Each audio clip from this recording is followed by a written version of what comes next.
How to unblock a number on Google Voice. First of all, open your preferred browser and go to myaccount.google.com/blocklist and sign in with your Google account. Here you will see a list of all numbers that you have previously blocked on Google Voice.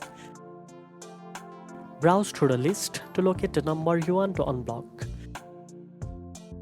Once you find the number, click the unblock button next to it.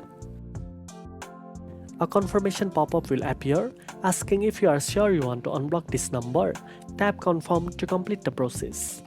After unblocking, the number will be removed from your block list and you can now receive calls and text messages from that number again. You can manage blocked numbers anytime from the same page. Now you know how to unblock a number on Google Voice. If you found this video helpful, don't forget to like, share and subscribe for more tech tips.